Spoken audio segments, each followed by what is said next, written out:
요한일서 2장 18절부터 마지막 절까지 함께 읽겠습니다. 아이들아, 지금은 마지막 때라. 적그리스도가 오리라는 말을 너희가 들은 것과 같이 지금도 많은 적그리스도가 일어났으니 그러므로 우리가 마지막 때인 줄 아노라.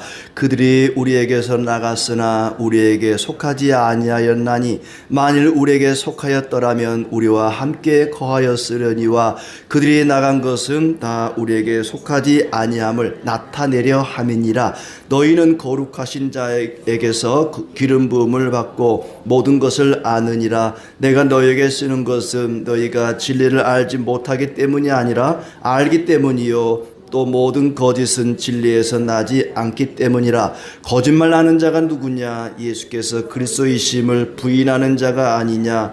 아버지와 아들을 부인하는 그가 적그리스도니 아들을 부인하는 자에게는 또한 아버지가 없으되 아들을 시인하는 자에게는 아버지도 있느니라. 너희는 처음부터 들은 것을 너희 안에 거하게 하라. 처음부터 들은 것이 너희 안에 거하면 너희가 아들과 아버지 안에 거하리라. 그가 우리에게 약속하신 것은 이것이니 곧 영원한 생명이니라. 너희를 미혹하는 자들에 관하여 내가 이것을 너에게 썼노라. 너희는 주께 받은 바 기름 부음이 너희 안에 거하나니 아무도 너희를 가르칠 필요가 없고 오직 그의 기름 부음이 모든 것을 너에게 가르치며 또 참되고 거짓이 없으니 너희를 가르치신 그대로 주 안에 거하라. 자녀들아, 이제 그의 안에 거하라. 이는 주께서 나타내신 바 되면 그가 강림하실 때에 우리로 담대함을 얻어 그 앞에서 부끄럽지 않게 하려 함이라. 너희가 그가 의로우신 줄을 알면 의를 행하는 자마다 그에게서 난 줄을 알리라. 아멘. 네, 반갑습니다.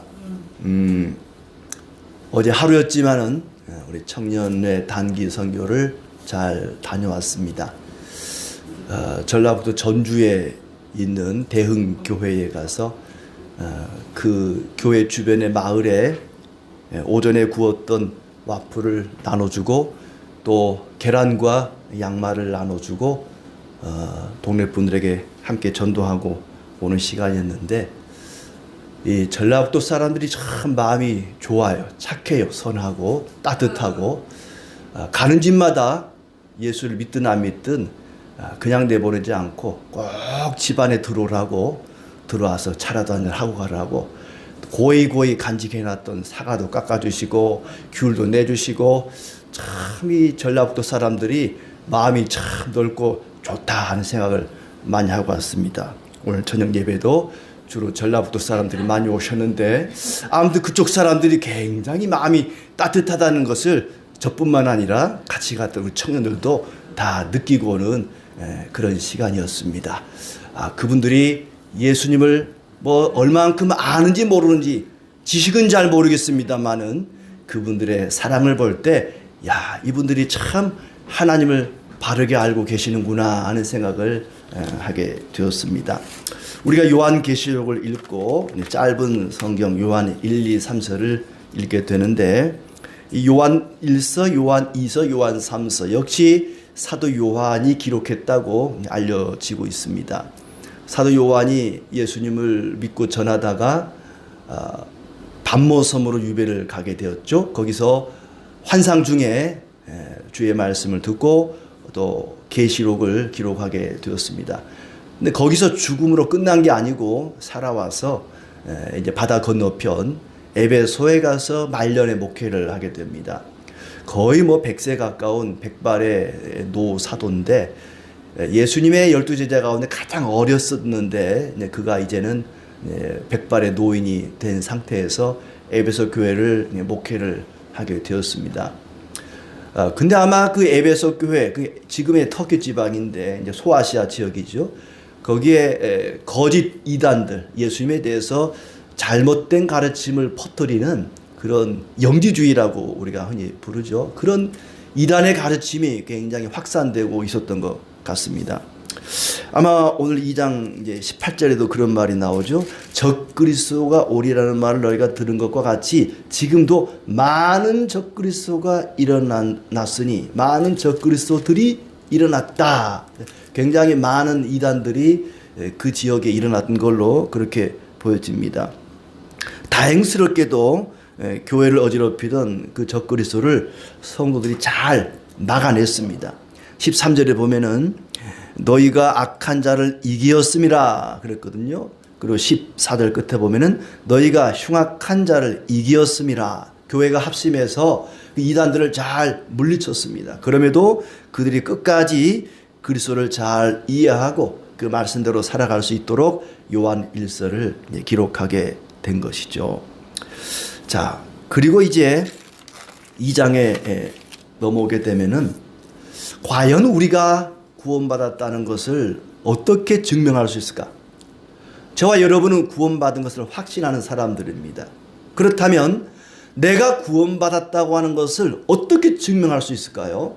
어떤 사람들은 방언을 하는 것이 구원의 증거다라고 말하기도 하고, 또 병 고치는 은사를 볼 때 구원받았다는 증거라고 하기도 하고, 또 무슨 어떤 기적을 행하는 것을 보고 구원받은 증거라고 말하기도 합니다. 남다른 어떤 성경에 해박한 지식이 있다면 그걸 가지고 야, 나는 구원받았다, 저 사람 구원받았다, 그걸 구원의 증거라고 말하기도 합니다. 굉장히 조심스럽고 위험스러운 것입니다.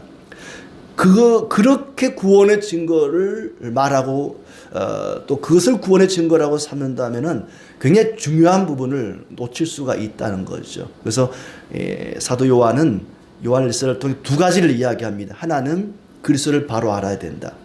예수 그리스도가 누구인가 바로 알아야 된다. 또 하나는 바른 삶, 예수님을 믿는 자로서, 예수님을 아는 자로서 형제자매를 사랑하는 그런 바른 삶이 있어야 된다. 예수님을 바로 알고 바로 사는 것, 이게 요한 1서에서 강조하는 내용입니다. 예수 그리스도가 누구인가, 그리고 그를 믿는 자는 어떻게 살 것인가에 대한 이야기죠. 그때 당시에 잘못된 가르침이 있었기 때문에 그렇습니다. 아까 말한 영지주의라는 사람들, 어떤 그 거짓 선지자, 또 적그리스도라고 불리우는 그들의 가르침은 그리스도는 신령한 분인데, 하나님은 거룩하신 분이고 굉장히 신령한 분인데 어떻게 육체를 입을 수 있느냐? 인간의 육체는 더러운 것이다. 영은 선한 것이다. 어떻게 선하신 영이신 하나님이 더러운 육체를 입을 수 있단 말인가? 그래서 우리는 예수 그리스도를 믿습니다마는 그들은 예수와 그리스도를 분리시켰습니다. 예수라고 하는 한 청년이 나사렛에서 태어나 자랐는데, 그가 세례를 받을 때, 요단강가에서 세례 요한으로부터 세례를 받을 때 그리스도가 슉 하고 예수 안에 들어갔다는 거예요. 그래서 예수 그리스도가 되었는데, 그가 십자가에 달려 죽을 때 그리스도가 다시 분리되어서 하늘로 올라가 버렸다는 거예요. 하늘로 승천한 것은 그리스도고 십자가에 죽은 것은 예수다. 예수는 죽었는데 그리스도는 죽지 않고 하늘로 올라가 버렸다. 이런 주장이 이 케린투스, 가연설자들, 그들의 주장이죠. 예수와 그리스도를 분리시키는 거예요. 그리스도는 선하신 분인데 어떻게 예수라는 인간이 될 수 있느냐? 우리가 볼 때는 잘못된 가르침이죠. 거짓 이단의 가르침입니다. 당시의 그 영지주의자들의 주장은 그렇습니다. 그리고 또 하나 영지주의자들의 주장이 뭐냐면은 영적인 지식을 깨달아야만 구원을 받는다. 그리고 그걸 깨달은 자는 더 이상 죄와 상관없이 자기 마음대로 죄 짓고 살아도 된다. 지금의 구원파와 비슷합니다. 내가 영적인 진리를 깨달았다면 그것은 구원받은 것이고, 또 그렇게 구원받은 자들은 죄와 상관없는 사람이기 때문에 마음대로 죄 짓고 살아도 된다. 이런 주장을 펼쳤던 것이죠. 이런 잘못된 그리스도관, 그리고 신앙관에 대해서 바로잡아주는 것이 요한 1서죠. 너희가 예수를 바로 알아야 되고 바로 아는 만큼 바른 삶을 살아야 된다. 그리스도는 우리와 똑같이 육체를 가지고 이 땅에 오셨다. 그 예수님을 내가 직접 눈으로 봤고 손으로 만졌고 그분의 말씀을, 그분의 음성을 들었고 직접 우리와 같은 육체를 가지신 분이었다. 세례받을 때 그리스도가 들어간 게 아니라 원래 탄생부터 그분은 예수 그리스도셨다. 그리고 깨달음으로 구원을 받는 것이 아니다. 믿음으로 구원을 받는 것이고, 또 예수님의 나를 대속하여 피 흘려 죽으신 그 믿음으로 구원받은 자들은 죄를 멀리하고 의를 행하면서 거룩하게 살아야 된다. 형제자매를 사랑하며 살아야 된다 하는 가르침이죠. 자, 1장에서 말한 대로 그리스도와 계속 사귀는 사람은 죄를 범치 말고 믿음의 경고히 서야 한다. 죄로부터 그들을 끄집어내기 위해서 이 말을 하고 있습니다. 그러니까 아무래도 이 에베소에 있는 성도들이 예수님 믿는다고 하면서도 삶을 보니까 엉망으로 사는 거죠. 마음대로 죄 짓고 나쁜 짓 하고 거짓말하고 남 속이고, 그러면서도 나는 하나님을 안다, 나는 진리를 깨달았다. 그들이 죄악의 불구덩이에 빠져가는, 그야말로 지옥의 불구덩이에서 끄집어내는 것처럼 그들을 끄집어내기 위해서 지금 이 말씀을 하고 있습니다. 제가 어렸을 때 그때는 이제 아궁이에 불을 떼잖아요. 아궁이에 장작을 이렇게 나뭇가지를 집어넣어 불을 떼는데 따뜻하니까 졸려요. 꾸벅꾸벅 졸다가 한참 이상한 냄새가 나요. 고무신을 집어넣어 던진 거예요. 졸다가 장작을 집어넣어야 되는데 고무신을 집어넣어가지고 고무신 타는 냄새가 나는 거예요. 눈을 번쩍 떠가지고 얼른 부지깽이로 막 끄집어내듯이, 지금 에베소 교인들이 불구덩이에, 죄악의 불구덩이에 지금 빠져 있으니까 얼른 끄집어내려고 지금 이 말씀을 하는 거예요. 너희가 그렇게 살면 안 된다. 너희가 진리를 깨달았다고 마음대로 죄 짓고 살면 안 된다. 거기서 나와야 된다. 그들이 죄를 범하지 않게 하려고 이 말씀을 하는 거죠. 1절에 나의 자녀들아 내가 이것을 너에게 쓰면 너희로 죄를 범하지 않게 하려 함이라. 죄를 범하지 않게 하려고 이 말씀을 쓰고 있다. 누가 죄를 범하였어도 아버지 앞에서 우리에게 대언자가 있으니 곧 의로우신 예수 그리스도라. 예수 그리스도가 자신의 목숨을 십자가에 내주실 만큼 자신의 죽음을 통해서 우리를 변호해 주셨습니다.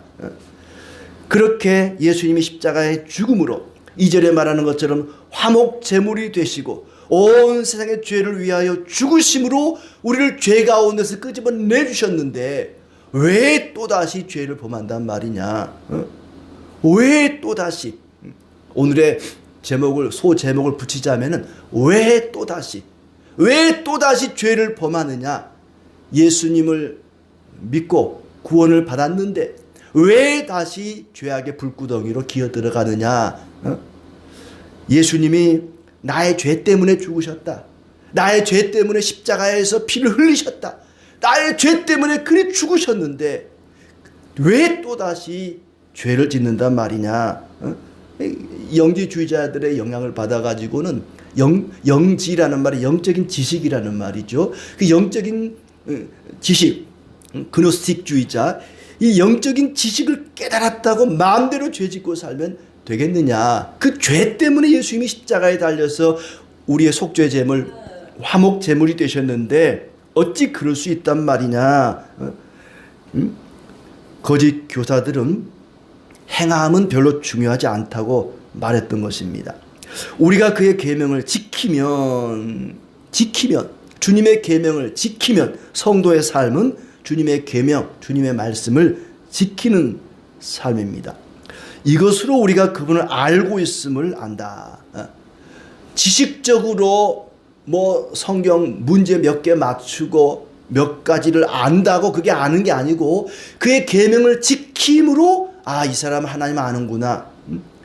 계명을 지키는 그 삶을 통해서 우리가 그분을 알고 있다는 것을 안다. 그 말이죠. 이 사람이 하나님을 아느냐 모르느냐, 예수님을 아느냐 모르느냐, 그것은 지식을 가지고 평가할 수 있는 것이 아니라 계명을, 말씀을 지키는 걸 보고 알 수 있다는 얘기입니다. 하나님을 안다고 하면서 그분의 계명을 지키지 않으면 거짓말쟁이다 그랬어요. 지키지 않으면, 이 지킨다는 말은 한 번 지키고 땡 끝내는 게 아니라 지속적으로 계속해서 지켜가는 걸 얘기합니다.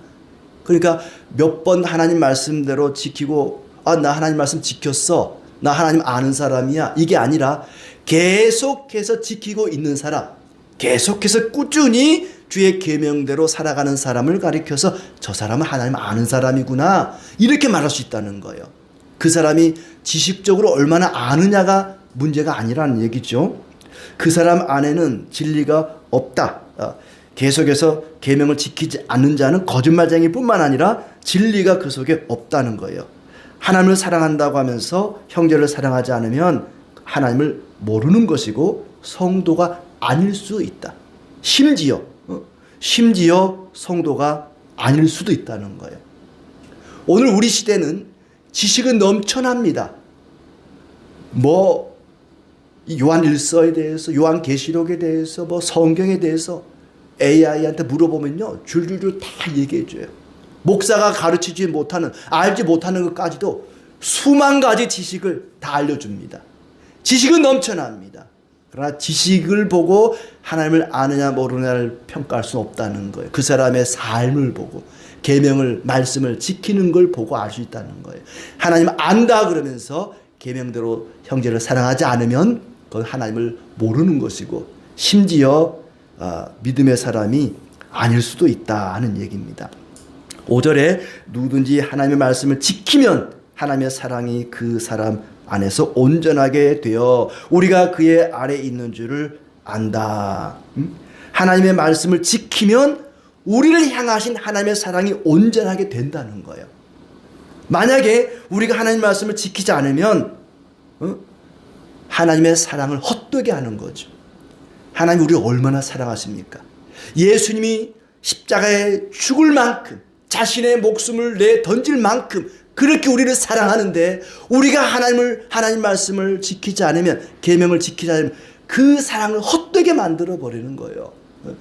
나를 향하신 하나님의 사랑이 온전히 열매를 맺기 위해서는, 그 사랑이 완전한 사랑이 되기 위해서는 내가 하나님 말씀을 지키는 단계까지 나아가야 나를 향하신 하나님의 사랑이 온전하게 된다는 거예요.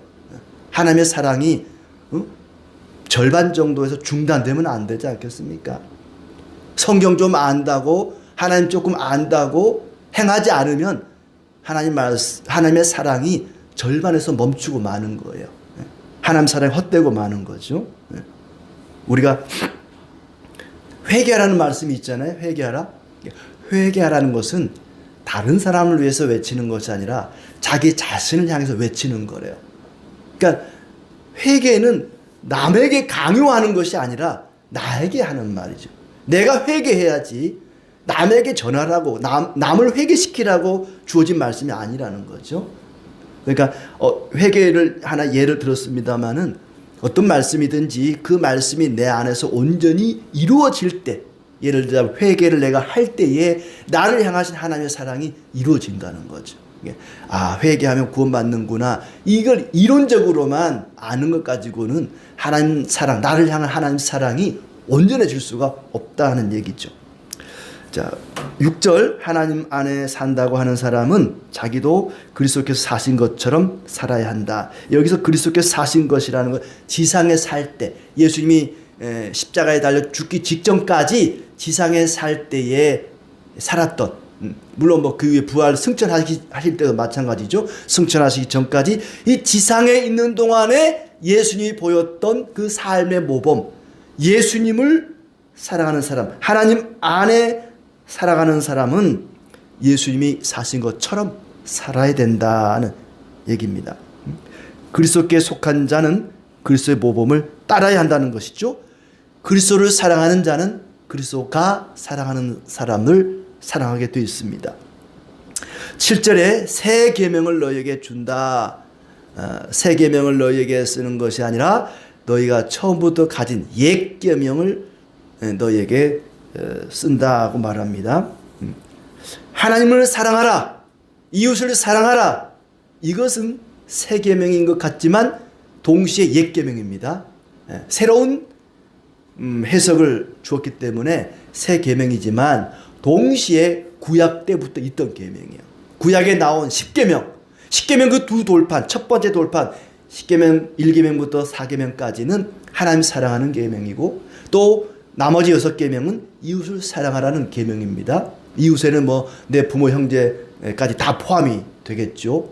그러니까 하나님을 사랑하라, 이웃을 사랑하라. 이 계명은 새로운 계명처럼 들리지만 사실은 구약부터 있었던, 옛날부터 있었던 옛 계명이라는 거죠. 너희가 다 알고 있는 계명이다. 전혀 새삼스러운 게 아니다. 하나님 사랑, 이웃 사랑, 이 계명은 전혀 새삼스러운 계명이 아니다. 처음부터 가지고 있는 옛 계명을 써서 보낸다. 원래부터 있던 계명이다. 그런데 왜 그 계명을 실천하지 않느냐? 왜 그 계명을 모르는 것처럼 이미 너희가 알고 있고 가지고 있고 들어왔던 계명이다. 하나님 사랑하라는 거, 이웃을 사랑하라는 거, 저와 여러분도 처음 듣는 게 아닌 것처럼 에베소 교인들도 처음 듣는 게 아닙니다. 그때 당시 성도들도 이미 다 알고 있는, 구약에 나와 있는, 십계명에 나와 있는 계명들이에요. 그런데도 왜 그 계명을 실천하지 않느냐? 하나님 사랑, 이웃 사랑 처음 계명이 아니다. 또 그분이나 여러분에게 참된 새 계명을 써보낸다. 여기는 새 계명이라 그랬죠. 그러니까 이 이웃 사랑, 하나님 사랑, 이것이 새 계명이면서 동시에 옛 계명인 거죠. 옛날부터 있는 계명이지만 새로운 차원에서 또다시 말을 하기 때문에 새로운 계명이라는 거예요. 그분 예수님에게나 여러분에게나 참된 계명이다. 이 무슨 얘기냐면은 예수님의 삶을 통해서, 예수님 이 땅에 사는 동안의 그 삶을 통해서 이 하나님 사랑, 이웃 사랑이라는 계명이 부각이 된 거죠. 실천된 거죠. 참된 하나님 사랑, 참된 이웃 사랑, 그것이 예수님을 통해서 그리고 교회를 통해서 드러났다는 거예요. 여러분에게도 그분에게도 참된 새 계명, 이 말은 예수님을 통해서, 여러분을 통해서 하나님 사랑, 이웃 사랑이 드러났습니다. 그 계명, 예수님을 통해, 예수님 얼마나 하나님을 사랑하고 순종했습니까? 뭐 사람을 사랑하는 것도 마찬가지고 그분의 삶을 통해서 참된 의미가 드러난 것이죠. 그렇기 때문에 이걸 또 새 계명이다. 옛 계명이지만은 예수님과 교회를 통해서 새롭게 이 계명이 참되게 드러났기 때문에 그 계명을 새 계명이다. 또 이렇게 이름을 붙이기도 합니다. 그렇게 여러분과 그리스도를 통해서 참되다는 것이 증명된 새 계명을 써 보냅니다. 어둠이 지나가고 참 빛이 벌써 비치고 있기 때문에 그렇습니다. 빛 가운데 있다면서 형제를 미워하는 사람은 아직 어둠 가운데 있습니다. 나는 빛 가운데 있다. 나는 진리 가운데 있다. 그러면서 형제를 사랑하지 않는 자는 아직 어둠 가운데 있다. 말로는 청산유수, 형제를 사랑합니다. 자매를 사랑합니다. 당신은 사랑받기 위해 태어난 사람. 옆에 있는 사람 막 손을 향해서 찬양해 주세요, 축복해 주세요 하면서 옆에 있는 사람 막 손을 이러면서 막 당신은 사랑받기 위해 태어난 사람. 그리고 예배 끝나고 나가는데 누가 내 차 앞에 차를 딱 가로막고 있어. 전화해가지고 어디 버리장머리 없이 사람이 예의도 없이 말이 남의 차 앞에 가려놓고 뭔 짓거리냐고. 와서 보니까 그 사람이 옆 사람이요. 당신은 사랑받기 위해 그래놓고 막 욕을 퍼붓고 알고 보니까 그 사람이네. 말로는 주님 사랑, 이웃 사랑, 형제 사랑, 자매 사랑 하면서 하는 짓을 보니까 이거는 빛 가운데 행하는 것이 아니라 그 사람은 아직 어둠 가운데 있는 거다. 나는 빛 가운데 있습니다. 형제를 사랑합니다. 말은 청산유수인데 하는 짓이 그렇지 않으면 그 사람 아직 빛 가운데 있는 게 아니다. 아직 어둠 가운데 있는 것이다 하고 얘기하고 있습니다. 형제를 사랑하는 자는 빛 가운데 있으니 그 앞에는 올무가 없다. 그러면서 대조되는 두 삶을 얘기합니다. 형제를 사랑하는 사람, 미워하는 사람, 빛 가운데 행하는 사람, 어둠 가운데 행하는 사람, 이 두 종류의 사람이 있다는 거예요. 형제를 미워하는 자는 어둠 가운데 있어서 어디로 가는지 알지 못한다. 어둠이 눈을 가리기 때문에 어디로 가는지 알지 못한다는 거예요.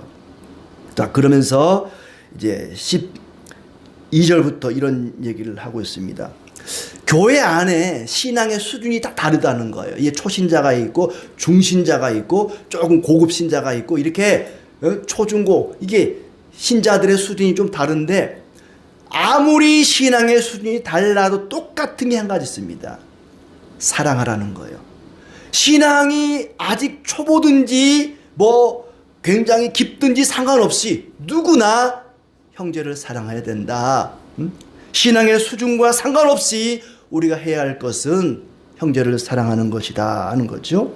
12절부터 신앙의 수준을 얘기합니다. 어린 자녀들에게 이 글을 쓰는 것은, 이 어린 자녀라는 것은 나이가 어리다는 게 아니라 아직 신앙이 초보 단계라는 거예요. 그런 사람에게 쓰는 것은 그의 이름으로, 예수님의 이름으로 여러분의 죄가 용서받았기 때문입니다.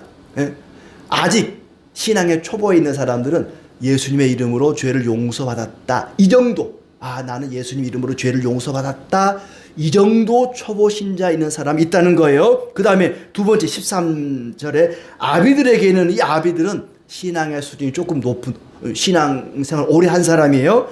태초부터 계신 분을 알고 있기 때문이다. 이 사람 뭐냐? 예수님이 태초부터 있었다라고 하는 정도를 아는 사람. 이 정도 아는 사람은 신앙의 단계가 꽤 깊다는 거예요. 또 그 다음에 젊은이들에게는 이미 악한 자를 이겼기 때문이다. 악한 적그리스도, 거짓 선지자들을 물리칠 정도로 굉장히 수준 높은 사람들.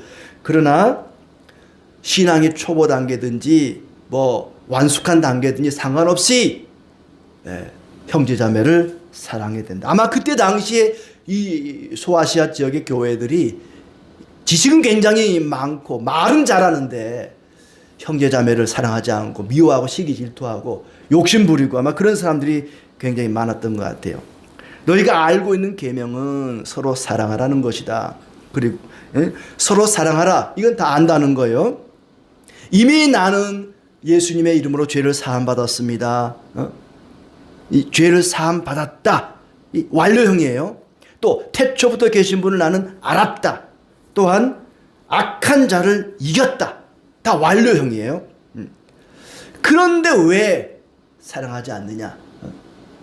나는 구원받았습니다. 나는 하나님을 태초부터 계시다는 걸 압니다. 나는 악한 자들, 흉악한 자들, 저 이단들, 잘못된 거짓 교리도 물리쳤습니다.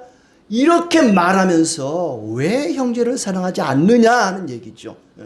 그러니까 처음부터 지금 사도 요한이 성도들에게 이제 말하는 게, 왜 너희들은 사랑하지 않느냐. 처음에 아까 1절 2절에 뭐라고 했습니까? 예수님이 우리의 죄 때문에 죽으셨는데 왜 또다시 죄를 짓느냐. 예수님이 나의 죄 때문에 죽었는데 왜 또다시 그 죄를 짓고 형제를 사랑하지 않는단 말이냐 하는 것이고, 또 하나는 사랑하라는 말이, 형제 사랑하라는 말이 새로운 계명이 아니라 이미 구약부터 있던, 너희가 알고 있는 것인데도 불구하고 왜 실천하지 않느냐 하는 것이고, 또 여기서 말하는 것은 너희가 죄를 사함받았다 말하고 태초부터 계신 예수님을 안다고 말하고, 그리고 적그리스도를, 흉악한 자들, 악한 자들을 이겼다고 말하면서도 왜 사랑하지 않느냐. 너희는 사랑을 모르는 것이 아니라 서로 사랑하지 않고 있다, 이걸 지적하는 거죠. 너희는 왜 사랑을 모르느냐, 이 말을 하는 게 아닙니다. 왜 사랑하지 않느냐, 이 말을 하는 것이죠. 자녀들에게는 아버지를 알고 있기 때문에 14절에 봅시다. 14절에 아이들아, 내가 너에게 쓴 것은 너희가 아버지를 알았음이요. 아버지를 알았음이, 이 말은 아버지를 안다고 하면서 왜 사랑하지 않느냐 하는 것이고, 또 아비들아, 내가 너에게 쓴 것은 너희가 태초부터 계신 이를 알았음이요. 태초부터 계신 분을 알았으면서 왜 사랑하지 않느냐 하는 얘기죠. 청년들아, 내가 너에게 쓴 것은 너희가 강하고 하나님의 말씀이 너희 안에 거하시며 너희가 흉악한 자를 이겼음이라. 그래놓고 왜 사랑하지 않느냐 하는 얘기죠. 신앙의 수준과 상관없이 꼭 해야 할 일이 뭐냐? 형제를 사랑하는 것이다. 안다고 자랑하지 말고 사랑해야 된다 하는 얘기입니다. 신앙의 수준과 상관없이 해야 할 일이 바로 형제 사랑이다. 이것이 모든 성도를 향한 말씀이죠. 신앙의 수준과 상관없이 모두에게 주시는 말씀입니다. 그러나 이제 형제를 사랑하라, 이웃을 사랑하라, 그래 사랑해야지. 모든 사람을 다 사랑해야지.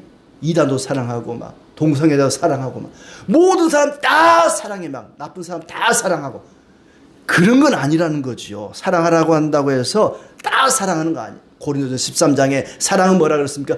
불의와 함께 기뻐하지 아니하고 진리와 함께 기뻐하느니라. 사랑하라 한다고 불의까지 사랑하라는 건 아니라는 거예요. 진리 안에서 하나님 말씀 안에서 사랑해야지 아무나 막 사랑하면 안 된다는 거예요. 예. 그래서 15절에 뭐라고 말합니까? 이 세상이나 세상에 있는 것들은 사랑하지 말라 그랬어요. 사랑하되 앞에까지는 사랑하라 그랬어요. 형제를 사랑하라, 하나님 사랑하라. 아는 것만 가지고 안 된다. 사랑하라. 그러나 이 세상과 세상에 있는 것들까지 사랑하면 안 된다. 그것들은 사랑하지 말아라. 이 세상이라는 건 뭐냐면 우리가 살아가는 코스모스, 막 눈에 보이는 모든 것들을 말하는 게 아니에요. 죄악된 세상, 세상의 악한 세력들, 불의한 세력들, 마귀 사탄, 이 세상의 영향을, 그런 악한 세력의 영향을 우리가 받고 살아가지요. 그러니까 단순히 세상이나 세상에 있는 것들을 사랑하지 않도록 조심해라, 조심해야 돼, 이래 말하지 않아요. 사랑하지 마라 명령을 하는 거예요. 사랑하면 안 될 것 같은데 사랑하지 말아라, 이렇게 주의를 주는 게 아니라 사랑하지 마라, 세상과 세상에 있는 것들을 사랑하지 마라. 이 사악한 것들을, 불의한 것들을, 죄악된 것들을 사랑하지 마라. 사랑하는 사람에게는 아버지의 사랑이 그 안에 없다. 세상을 사랑하는 자에게는 아버지의 사랑이 그 안에 없다 그랬어요. 왜냐하면 한 사람이 두 주인을 섬길 수 없거든요. 한 사람이 어떻게 하나님과 세상을 동시에 주인으로 섬길 수 있겠습니까? 세상과 세상에 있는 것들을 사랑하는 자는 하나님이 그 속에 없다 그렇습니다. 세상에 있는 육신의 정욕, 안목의 정욕, 이생의 자랑이 아버지가 아니라 세상으로부터 오는 것이기 때문이다. 육신의 정욕, 안목의 정욕, 이생의 자랑. 이 육신의 정욕은 향락이죠, 향락. 그야말로 먹고 마시고 즐기는 겁니다. 안목의 정욕은 탐욕이죠, 탐욕. 하와에게 있었던 건 안목의 정욕이죠. 눈으로 볼 때마다 저거 먹고 싶다, 저 과일 먹고 싶다. 안목의 정욕입니다. 이생의 자랑이라는 건 뭐냐? 허세입니다, 허세. 막 자랑하고 싶은 거. 나의 나됨을, 나의 잘남을, 막 자기를 자랑하고 싶은 거. 이생의 자랑입니다. 이런 것들은 하나님 아버지가 아니라 세상으로부터 나오는 것이기 때문에 이 세상과 세상에 있는 것들을 사랑하지 마라 그렇습니다. 세상과 세상에 있는 것들을 사랑하지 말아야 되는 이유가 17절에 나옵니다. 세상도 그 정욕도 지나가되 오직 하나님의 뜻을 행하는 자는 영원히 거하느니라. 이 세상에 있는 것들은 영원하지 않다는 거예요. 이 세상에 있는 것들은 언젠가 사라진다는 겁니다. 언젠가 사라질 것들을 왜 사랑하느냐? 영원한 것을 사랑해야지.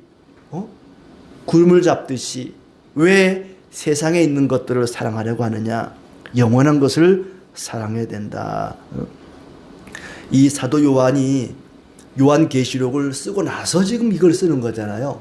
요한계시록에서 사도 요한이 본 게 뭐죠? 어떤 환상을 봤죠? 하늘의 천상의 세계를 본 거예요. 천상의 교회를 본 겁니다. 장차 완성될 새하늘과 새 땅, 새 예루살렘, 하나님의 보좌와 어린 양과 그 주변 24장로와 네 생물과 그 아름답고 수정같이 맑은 생명수 강을 본 사람이에요. 그러니 이 세상 것들이 눈에 들어오겠습니까?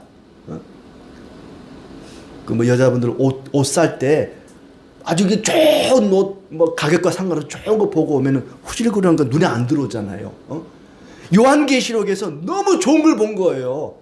이 세상에 있는 것들이 아무것도 아닌 걸로 그냥 아무리 세상에 좋은 것도 눈에 안 차는 거예요. 사도 요한의 눈에. 그러니 이 세상에 있는 것들, 언젠가 사라져버릴 것들, 그런 거 사랑하지 마라. 우리에게는 영원한 천국이 있다. 천상의 세계가 있다. 어떻게 영원한 것을 놔두고 언젠가 사라질 것들을 사랑할 수 있단 말이냐. 그러니까 지금 이제 이웃을 사랑하라, 형제를 사랑하라, 요 얘기를 하면서 사랑은 하되 세상 것들은 사랑하지 마라. 이 세상에 있는 것들은 사랑하지 마라. 사랑하라고 한다고 해서 모든 걸 다 사랑하면 안 된다는 얘기입니다. 그리고 이제 18절부터는 마지막 절까지 적그리스도와 하나님의 자녀를 이야기하고 있습니다. 이 적그리스도 그 말은 적자, 우리가 한자로 하면 붉을 적자인가? 적은 적그리스도, 그러니까 그리스도를 대적하는 사람들이 다 적그리스도예요. 마귀를 비롯해서 악한 세력들이 적그리스도죠. 이미 요한계시록에 우리가 다 살펴봤습니다만은 적그리스도. 근데 이 적자를 거짓말, 거짓된 이라고 또 해석하는 사람도 있어요. 틀린 해석이 아니라고 보여집니다. 뭐냐 하면은 그리스도에 대해서 거짓된 가르침을 늘어놓는 사람들, 그들도 그리스도를 대적하는 거라는 얘기죠. 그리스도에 대해서 잘못된 가르침을 하는 사람들, 이단들, 예수님에 대해서 잘못된 이론을, 지식을 가르치는 사람들도 역시 적그리스도다. 그러니까 단순히 그리스도를, 하나님을 대적하는 자만 적그리스도가 아니라 그분에 대해서 잘못된 거짓된 가르침을 퍼뜨리는 사람도 적그리스도라는 얘기입니다. 지금은 마지막 때로서 올 것이라고 했던 적그리스도가 많이 생겼다. 올 것이라고 했던 적그리스도. 예수님이 적그리스도가 올 것이다. 그리스도를 대적하는 자들이 올 것이다. 그런 말을 했어요. 어디다가 했나 제가 봤더니 마태복음 24장에 나오더라고 그 말이.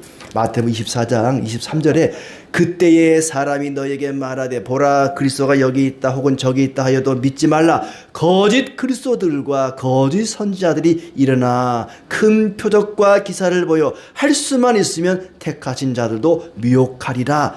그리스도께서 이 땅에 계시는 동안에 말씀하셨어요. 거짓 그리스도, 거짓 선자들이 나타날 것이다. 그리스도를 대적하는 자들이 나타날 것이다.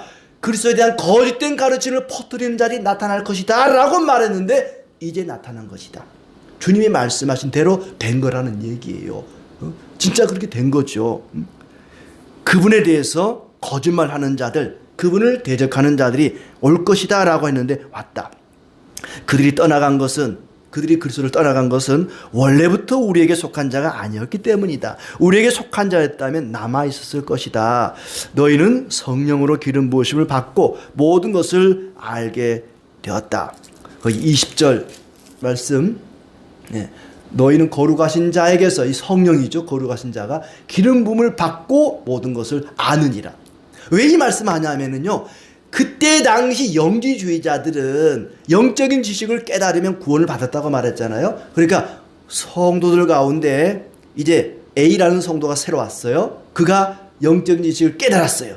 그러면 우리가 세례식을 하듯이 앞에 나오게 해서 기름을 머리에 붓는 거예요. 이 기름이라는 게 무슨 휘발유 끼얹어가지고 불 쳐대는 게 아니고 이 종류식이라 그래가지고 머리에 기름을 부었다는 거예요.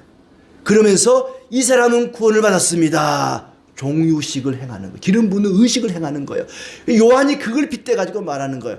너희는 그런 기름 부어가지고 지식을 깨달은 게 아니고 성령으로 기름 받아서 이 모든 것을 알게 된 것이다. 우리가 하나님을 알고 예수님을 알고 천국을 알게 된 것은 성령으로 기름 부음 받아 알게 되는 것이지 그들이 말하는 그 영적인 지식 깨달아가지고 아는 것이 아니다. 우리가 영적인 진리를 알게 된 것은 성령의 기름 부음을 받아서 된 거라는 얘기죠. 자, 그렇게 그들이 이제 성령의 기름 부음을 받아서 모든 것을 알게 되었다. 내가 이렇게 쓰는 것은 너희가 진리를 몰라서가 아니라 알기 때문이다. 거짓은 진리에서 나오지 않는다는 것을 안다. 이 말은 뭐냐면 거짓은, 거짓된 삶은 진리에서 나오는 게 아닙니다. 그러니까 거짓된 삶, 거짓말을 하고 거짓된 가르침을 하고 거짓되게 살아가는 자들은 진리 안에 있지 않다는 거예요. 그들이 정말 진리를 알고 있다면 거짓된 삶을 살 수가 없습니다. 거짓말을 할 수가 없는 거예요. 근데도 예수님에 대한 거짓 가르침을 퍼뜨리는 것은 그들이 진리 안에 있지 않다는 거죠. 거짓은 진리에서 나오는 것이 아니다. 이제 본격적으로 그렇다면 이 거짓된 가르침은 뭐고 참된 가르침은 뭐냐? 22절 말씀에 거짓말하는 자가 누구냐? 예수께서 그리스도이심을 부인하는 자가 아니냐? 아까 처음 말했던 영주주의였다. 예수가 그리스도가 아니라고 말하는 거예요. 예수와 그리스도는 다르다고 말하는 사람, 이건 그리스도에 대한 거짓말이라는 거죠. 아버지와 아들을 부인하는 그가 적그리스도니, 적그리스도, 그리스도에 대한, 하나님에 대한 거짓된 가르침을 퍼뜨리는 그들이 바로 적그리스도다. 예수님의 가르침과 행하심을 보고도 예수님을 잘못된 가르침을 퍼뜨리는 그들은 예수님을 부인하는 것이고 하나님도 부인하는 것이다. 누구든지 아들을 부인하면 아버지를 모시고 있지 않은 것이다. 아들을 시인하면 아버지를 모시고 있는 것이다.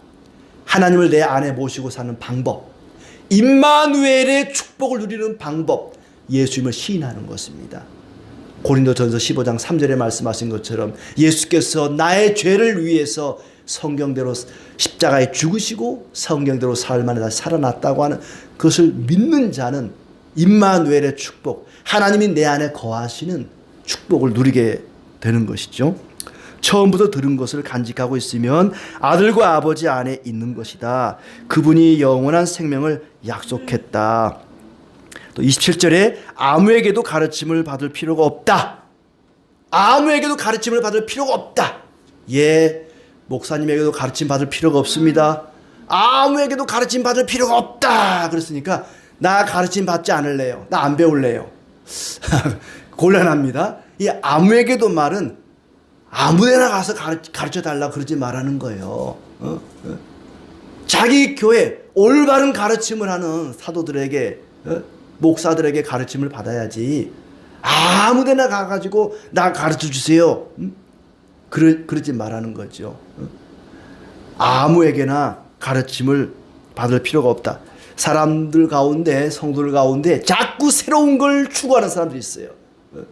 같은 식당에서 밥 메뉴만 바뀌었지 맨날 그 맛이어가지고 맨날 새로운 요리 뭐 없나 찾아다니는 것처럼 맨날 우리 교회 목사님 설교는 그게 그거고 거기서 거기고, 아이고 재미없어, 아주 질려, 좀 새로운 거 없나. 그리고 여기저기 기웃거리다 보면 이단에 빠지는 거예요. 이단에 빠지는 사람들을 보면은요, 맨날 새로운 걸 찾아 나서요. 새로운 가르침을 찾아 나서요. 그러다 보니까 재미가 없는 거예요. 이단에 빠지게 되고, 이단의 가르침이 새롭거든요. 우리 교회에서는 가르치지 않는, 말하지 않는 그런 얘기를 하니까 이거 새로운 거네. 그리고 빠지는 거예요. 똑같은 본문, 똑같은 설교, 똑같은 찬양 예배지만요, 하나님은 시시때때로 새로운 은혜를 주십니다. 근데 그걸 모르고 맨날 새로운 것만 찾아 나서다 보면은 이 잘못된 가르침에 빠질 수 있다는 거예요. 그 말입니다. 아무에게도 가르침을 받을 필요가 없다, 이 말은 그 말이죠. 그리스도 안에 머물러 있으라. 그리스도 안에서 성령을 통해 하나님과 교제하게 되면 주님의 재림 때에 부끄러움을 당하지 않을 것이다. 사도 바울은 형제 사랑하는 것이 율법의 완성이라고 말씀할 정도로 형제 사랑을 강조했습니다. 나에게 잘해주든 못해주든 내 마음에 들든지 안 들든지 형제 자매를 사랑하는 것, 그것은 부탁이 아니라 명령입니다. 당연히 해야 할 일입니다. 그런 사람은 하나님을 알고 예수님을 안다 그랬어요. 나 하나님 알아요, 예수님 알아요, 성령의 능력 받았어요 말하면서도 형제자매를 사랑하지 않는다면은 그 사람은 거짓말쟁이고 진리가 그 안에 있지 않고 어둠 가운데 있는 사람입니다. 시골 할머니, 90세 100세 된 할머니라 할지라도 성경에 대해서, 진리에 대해서 일잠무식이라 할지라도 주님의 사랑을 알고 그 사랑을 실천한다면 그 사람은 진리 가운데 거하는 것이고 빛 가운데 거하는 것이고 주님 다시 오시는 날 칭찬을 받을 것입니다. 반면에 신학 박사라 할지라도 성경에 대해서 달달달 외우고 모든 걸 안다 할지라도 사랑을 실천하지 않으면, 계명대로 살지 않으면 그 사람의 신앙은 가짜고 거짓말이고 어둠 가운데 있는 것입니다. 오늘 7절의 말씀을 통해서 한마디로 정리를 할 수 있습니다. 사도 요한은 사랑의 사도입니다. 그가 성도들을 부를 때 뭐라고 부릅니까? 사랑하는 자들아, 사랑하는 자들아. 상상해 보세요. 백발의 노인이, 죽음을 앞둔 노인이 사랑하라, 사랑하는 자들아, 사랑하는 자들아. 저같이 아직 팔팔한 사람이 사랑하는 자들아, 그런 아무 느낌 없어요. 근데 곧 죽어갈 사람이 사랑하는 자들아, 그 한마디만 해도 얼마나 감동이 되겠어요. 전에도 말씀드렸지만은 일어서 걸을 수도 없으니까 요한이 침상에 누운 채로 강단에 모시고 오는 거예요. 사람도 참 눈치도 없이 지금 걸을 수도 없는 사람 막 침상째 데리고 설교해 주세요라고 데리고 오는 거예요. 말도 제대로 못하는 거예요. 여러분, 형제를 사랑하십시오. 내가 다시 말합니다. 사랑하십시오. 다른 설교가 필요 없어요. 이 사랑하는 자들, 이 말은요, 저는 두 가지 의미가 있다고 보여요. 하나는 내가 사랑하는 자들아, 사도인 내가 사랑하는 여러분, 사랑하는 자들아 라는 의미도 있고, 또 하나는 다른 형제자매를 사랑하는 자들아, 자동사 타동사가 동시에 있다고 보여져. 내가 사랑하는 자들아 라는 의미도 있고 다른 형제를 사랑하는 자들아 라는 의미도 있다고 보여져요. 우리는 하나님의 사랑을 받은 자로서 다른 형제자매를 사랑하며 살아야 됩니다. 이것이 하나님 앞에 부끄럽지 않은 일이고 하나님 안에 거하는 일이고 빛 가운데 거하는 일이고 진리 가운데 거하는 일입니다. 그 사람은 진짜 하나님 아는 사람입니다. 그렇게 서로 사랑하며 살아가시길 바랍니다.